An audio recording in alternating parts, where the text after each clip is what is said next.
Welcome to the Ultimate Universe, which has been destroyed in the current Marvel timeline. But what about the best stories within it? The stories of Ultimate Spider-Man.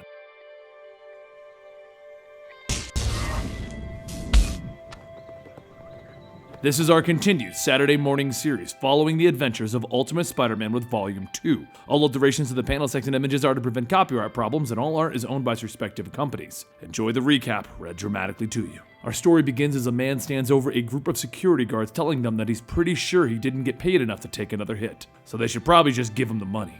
Panicking, one of the guards tells him, "Just take the money, take whatever you want." And our mysterious man tells him, "No, I want you to crawl and bring it to me." And then a voice tells him, "You're so..." Peter swings by punching the man, asking, "Who are you supposed to be? The vibrator?" The man lifts his arms up to try and shock Peter, but as he does, Peter whips out his web onto the man's device and he ends up shocking him. The security guards get up and Peter asks if they're okay. They might want to call but one of the guards stops him, assuming he's also a criminal. "Just take the money!" Confused, Peter tells them, "What? No, just call the cops, will you?" The next day at school, Peter overhears some of the students talking about Spider-Man showing up in Brooklyn. One of them mentions that the paper was offering money for pictures of Spider-Man, which gives Peter an idea. So after school, he heads home and sets his camera up to begin taking photos. And as he does, he asks himself if he's really doing this. He really needs money, but this is a bit much. The next day, J. Jonah Jameson is shouting to everyone that he doesn't care what they want, he wants pictures of Spider-Man. And that's when he meets Peter Parker holding out a picture of Spider-Man.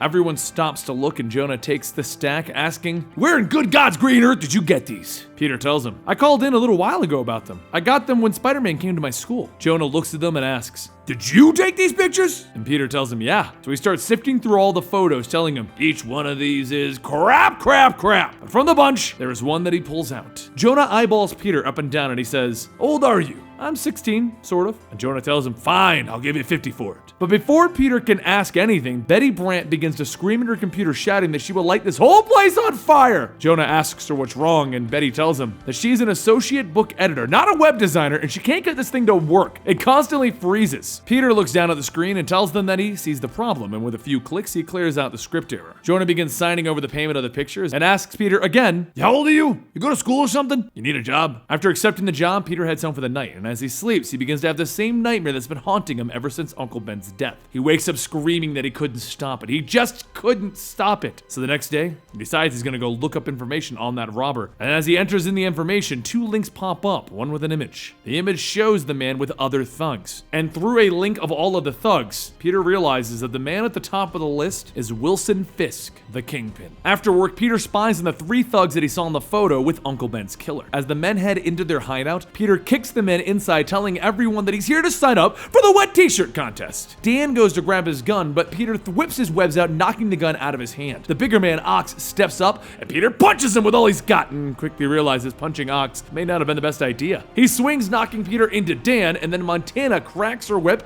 wrapping it around Peter's neck. She tells everyone that this is just a Fed trick. They need to throw this kid out and bolt the doors. Ox tells him that he's just being paranoid, but as Ox tries to swing again, Peter jumps up onto the wall. As he lands, he pulls on Montana's whip, and he throws him into Ox. He then webs up the two of them and throws Dan into the group. Peter looks at them and tells them, "I know you guys work for the Kingpin. I would like to know where he's at." So they go ahead and spill the beans, and they tell him that Kingpin is holding a fundraiser at his office on Friday. A real MVP, VIP sort of thing, real legit. Peter then realizes that they're kind of spilling the beans on a lot of information and asks, "Why are you telling me all of this?" The man says he works for Kingpin. Doesn't mean he has to like him. Seconds later, the front door is kicked in by two FBI agents bursting in, telling everyone to freeze. The woman stops for a moment and then says, "It's him! It's Spider-Man!" Peter tells them that it's really not what it looks like, and the agents tell him to put his hands in the air. Thinking quickly, he tells them, "Look at the time! I've really got to get going," and he jumps over the agents and swings away. The next day, Peter stops by the newsstand to read the headline, "Spider-Man, Mob Menace." Later that night, as Peter heads over to the big VIP MVP thing that Kingpin's doing, he gets to the tower and he watches as Kingpin gives his speech. Peter tells himself that he's going to find a way to expose Kingpin, all of the drugs, thievery, and murder. All he does is write a check and suddenly he's a good guy? Ironic, really. People think that Kingpin is a good guy and Spider-Man is the bad guy. As Peter climbs up through the window, he begins to search through Kingpin's office, and then he suddenly notices a lens in the distance. Peter tells him that he's starting to get a funny feeling when things start to feel like they're about to go wrong again, almost like a spider sense kind of thing. And suddenly Kingpin appears, reaching out, grabbing him. He asks if there's anything that he can do for him, and Peter spins around punching him, realizing that he's got to stop punching giant guys. Kingpin grabs a hold of his arm, asking who sent him, and through the pain of having his arm crushed, Peter tells him, Carson Daly! He kicks himself away, and Kingpin tells Electro to take care of this. He needs to get back down to his guests. Out of the group of men behind Peter, one man's eyes begin to glow, and electricity begins to spark around him. Electro fires the bolt of electricity, zapping away at Peter. Kingpin tells Electro that this is his office, you know. And after a few more blasts, Electro finally hits him. He tells him that he's sorry about the room, but this really isn't an exact science or anything. And Kingpin tells him to just take off the mask. One of the men pulls Peter's mask off to see that he's a kid. He then tells the men to call for Mr. Big. His presence is required. And Electro asks, what are we gonna do about the kid? Toss him out the same way that he came in. And also find this Carson Daly person and destroy him. As Peter's body is thrown out the window, he slowly begins to wake up and tries to catch himself along the building. But as he does, he grabs onto a window by the ballroom and everyone watches as he slides down and falls off. A little while later, Peter heads home telling himself that he messed up bad. He got electrocuted, had his web shooters crushed, and his mask ripped off and then thrown out a skyscraper. Maybe he shouldn't have gone down there. The next day at Kingpin's tower, Kingpin shows Mr. Big Peter's mask, telling him, I had a visitor last night. Come into the office. He came into the office and started a fight, almost ruining my dinner party. Mr. Big laughs, stating, he sounds like das Gavoots from Martha Stewart. The entire room goes silent, and Mr. Big says, it's starting to sound like you have elevated yourself above all of us here common thugs, Mr. Kingpin. Rumor has it that you can't even get your hands dirty anymore. And Kingpin decides to respond to that. Finally, Mr. Big takes a stand, and then he looks at Ox and Montana, telling them, it's time to pick a side. Ox and Montana grab a hold of Mr. Big's arms, telling him, you have to understand.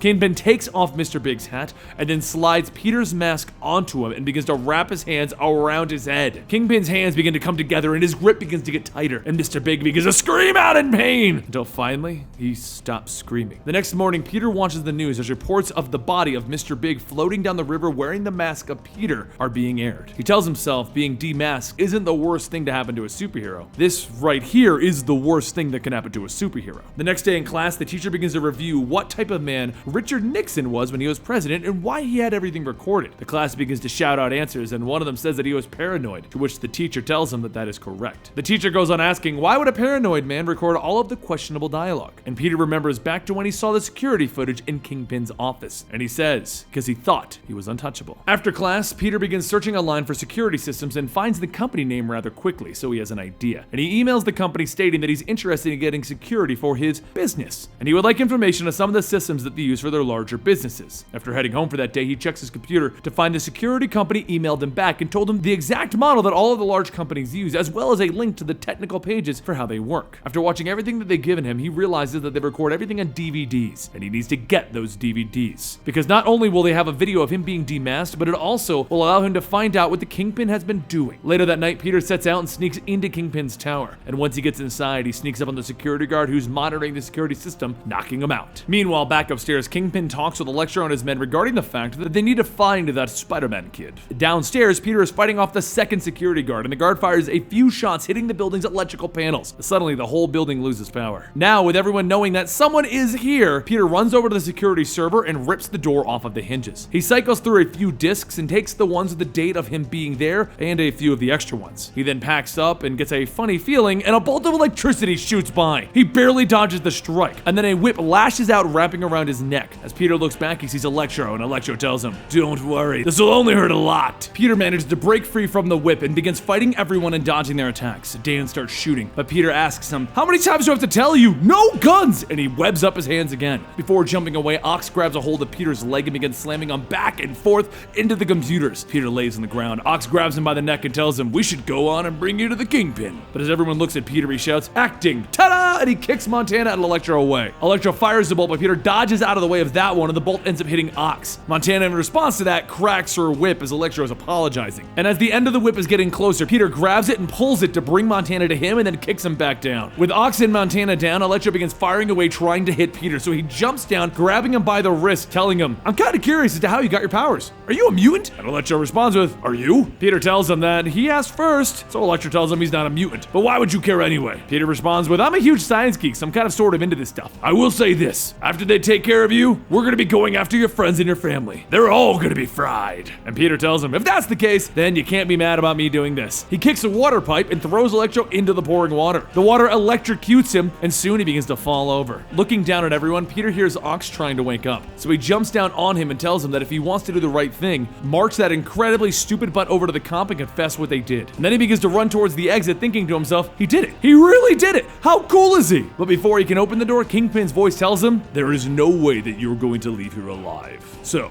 who are you working for? Peter stops and tells him, I had something prepared for the next time we ever met, so okay, here it goes. You're so fat that when you cut yourself shaving, marshmallow fluff comes out. Kingpin stares at him, and Peter goes on. You're so fat that your high school yearbook photo was taken from a helicopter. Kingpin starts to grind his teeth, and Peter goes on to say another. But Kingpin begins yelling and charges after him. Peter jumps, telling him, hold on, I got one more. And just as the Kingpin reaches him, he dodges the rest of his attacks. For such an evil, arrogant guy, you think you can just walk all over everyone. Kingpin begins to punch away again, and as he does, Peter webs his arms to the wall, telling him that he really didn't come here for a fight. So he shouts, you're a dead man! And then Peter webs his face. As everything goes dark, Kingpin rips himself from the wall and tears away at the webbing on his face to find nothing. The next day at the Daily Bugle, writer Ben Urich sits at his desk watching a video of the murder of Mr. Big. He then reads a note left to him that enclosed all sorts of goodies on Kingpin. P.S. Not for the squeamish. Elsewhere, Kingpin begins to read the headline, American Kingpin of Crime Caught on Tape, Whereabouts Unknown. His lawyer tells him not to worry, he'll get him out of this. But really, someone was murdered and it was caught on tape. Kingpin looks at him and he walks away. During all of this, Peter Parker and Mary Jane have been having an interesting relationship. He wants to go out with her, she seems to like him, but she's also seeing a bunch of other people. It's kind of confusing, but it's typical high school drama. But the next day after all of those events happen, after school, Peter sits nervously with Mary Jane sitting on his bed and tells her, so yeah, there's something I wanted to tell you. She stares at him, telling him okay. And he tells her, really, you can't tell anyone, like ever. And she tells him okay. And Peter tells her, you gotta promise. So she says she promises. And after a few awkward moments of silence, he tells her, I'm Spider-Man. She looks at him and asks, what did you say? Like the superhero Spider-Man? He tells her yes, and she bursts out laughing, so much so that she falls off the bed. She tells him to shut up, he's being such a goofball right now. And he says that he knew that he would have to do this, and he begins jumping from wall to wall. She watches and stares, and Peter asks if she's going to be okay, and then she begins to scream. Peter tells her to be quiet, Aunt May is home, so you gotta, but then May's voice shouts, what's going on up there? Better not be any hanky-panky. After finally controlling herself, Mary Jane asks, how did it happen? And Peter explains that it happened when he went to Harry's dad's work and the spider bit him. That's when she realizes that the spider almost bit her and she could have been Spider-Man too. And then the next part of the conversation goes on to what is he gonna do because he's Spider-Man and can she see the costume? But now that Mary Jane knows his origin and that he's Spider-Man and that Kingpin has been revealed to be a really bad guy with ties to the individual that killed Uncle Ben, what's gonna happen next for the Spider-Man storyline? If you wanna know, subscribe to this channel and don't forget to follow me on Twitter and Instagram at Comicstorian. And I'll see you next time right here.